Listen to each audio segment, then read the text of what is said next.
Bismillahirrahmanirrahim. Assalamualaikum warahmatullahi wabarakatuh. Waalaikumsalam warahmatullahi wabarakatuh. Selamat siang ibu-ibu. Siang. Apa kabarnya hari ini? Baik.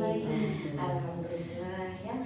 Semua dalam keadaan sehat walafiat. Nah, ketemu lagi ibu-ibu sama saya Nuni, pendamping Kecamatan Bojongloa Kaler, Kota Bandung.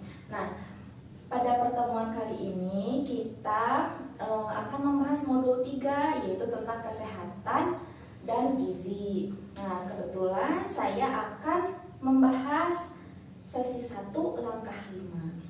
Sesi 1 langkah 5 itu adalah tentang pemeriksaan kesehatan setelah ibu melahirkan. Tadi sudah ada kelompok tinggi, kelompok sehat, sekarang kelompok cerdas. Nah, siap ibu kelompok cerdas? Siap. Nah, ibu kelompok cerdas, apa saja yang sudah didiskusikan? Hasil diskusinya itu ibu hamil melahirkan di bidan atau di puskesmas. Yang dibutuhkan setelah ibu melahirkan adalah perawatan setelah melahirkan, misalnya perawatan jahitan dan makanan bergizi. Oke, betul. Ya, ibu-ibu, untuk penghargaan kelompok cerdas boleh berdiri dulu, kita tepuk hebat dulu. Tepuk hebat. Hebat, hebat. Hebat, hebat. Kelompok cerdas. Satu kali lagi, ini saya punya tepuk baru nih, namanya tepuk dang ding dung. Dang dang dang, ding ding ding, dung dung dung, dang dang dang, ding ding ding, dung dung dung.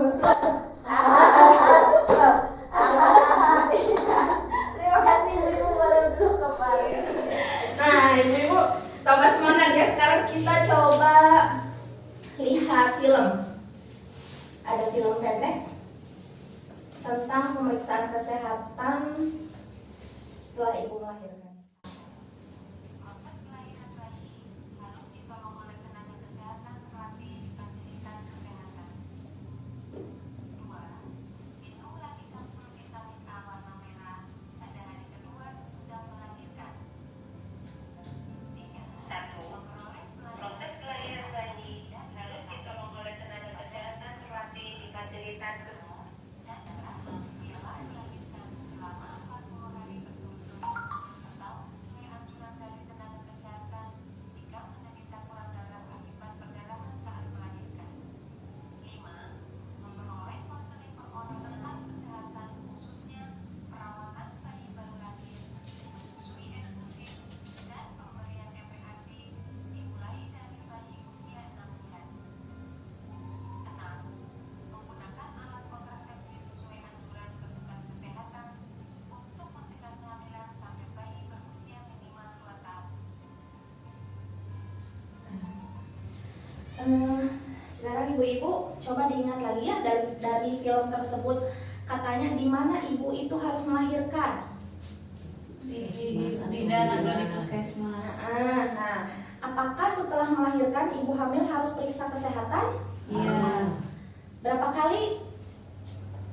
Minimal 3 kali. Minimal 3 kali. Nah, sekarang pertanyaan saya, boleh nggak ibu melahirkan itu di Paraji? Boleh nggak?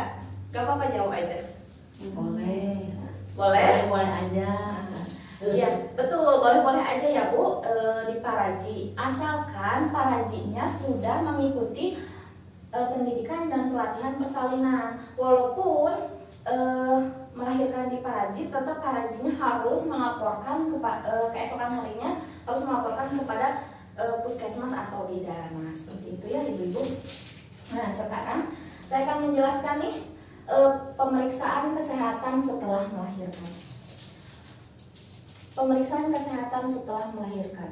Perawatan kesehatan ibu nifas oleh bidan atau dokter dilaksanakan minimal 3 kali. Nah, yang pertama adalah 6 jam sampai 3 hari setelah melahirkan.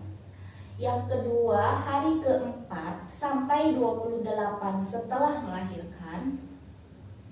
Yang ketiga, hari ke-29 sampai 42 setelah melahirkan. Nah, seperti itu ibu-ibu. Nah, coba sekarang lihat buku pintarnya halaman 16. Di situ ada tanda bahaya nifas ya, Ibu-ibu. Ya. Coba boleh dibacakan. Tali pusar atau tangan bayi keluar dari jalan lahir.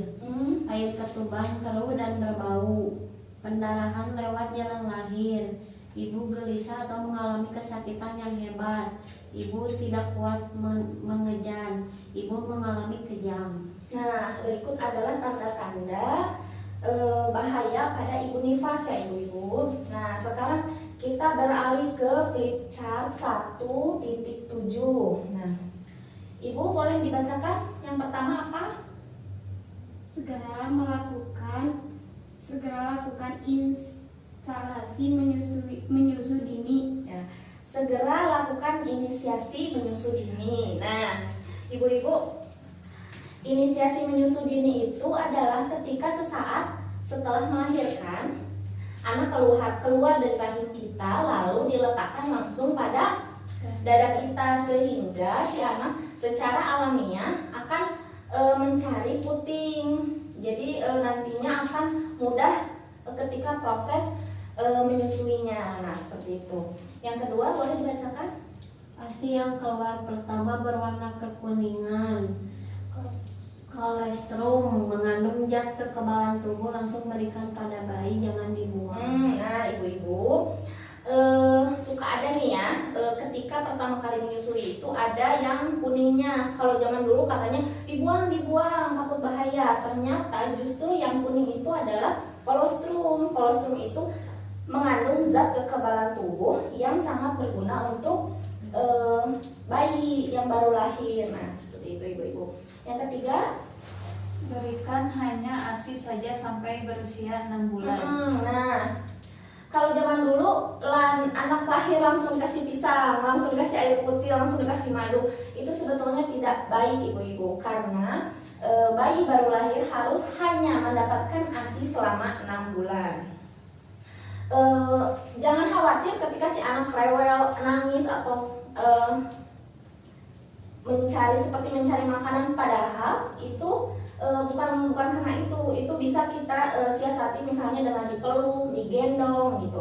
Nah, jangan khawatir karena lambung anak masih kecil, jadi mereka sampai 6 bulan cukup hanya mendapatkan ASI. Nah, begitu. Yang keempat boleh dibantu? Ibu menyusui makan makanan yang beraneka ragam yang mengandung karbohidrat, protein hewani, protein nabati, sayur, dan buah-buahan. Nah, Ibu-ibu, kita mengulas lagi ke isi piringku yang waktu saat ibu hamil. Ini sama Ibu-ibu, jadi ketika ibu hamil dan ibu menyusui, kandungan makanannya harus beraneka ragam. Harus ada mengandung karbohidratnya, protein hewaninya, protein nabatinya, sayur, dan buah-buahan. Karena apa yang dimakan oleh ibu yang beraneka ragam ini akan diserap oleh bayi yang baru lahir. Seperti itu Ibu-ibu. Lalu yang kelima, Kebutuhan air minum ibu menyusui adalah 12-14 gelas sehari. Nah Ibu-ibu, kalau Ibu-ibu menyusui nih, harus banyak minum air putih Bu. Kan biasanya 8-12, sekarang harus ditambah 12-14 gelas sehari. Karena yang tadi Bu, apa yang dimakan dan apa yang diminum oleh ibu akan pasti diserap oleh bayinya ibu. Seperti itu. Nah, Ibu-ibu, penjelasan tentang pemeriksaan kesehatan setelah melahirkan dan gizi bagi anak baru lahir dan ibu menyusui saya cukupkan. Sekarang kita tepuk dulu sambil nanti nyanyi Aku Anak Sehat ya. Boleh berdiri Bu? Anak sehat, tubuhku kuat, karena ibuku rajin dan cermat. Semasa aku bayi selalu diberi ASI, makanan bergizi dan imunisasi. Berat badanku ditimbang selalu, posyandu menunggu setiap waktu. Bila aku diare, ibu selalu waspada, pertolongan oralit selalu siap sedia. Hebat Ibu-ibu. Ibu-ibu, pertemuan kita di langkah 5, sesi 3 langkah 5 ini saya cukupkan sekian. Assalamualaikum warahmatullahi wabarakatuh. Waalaikumsalam warahmatullahi wabarakatuh.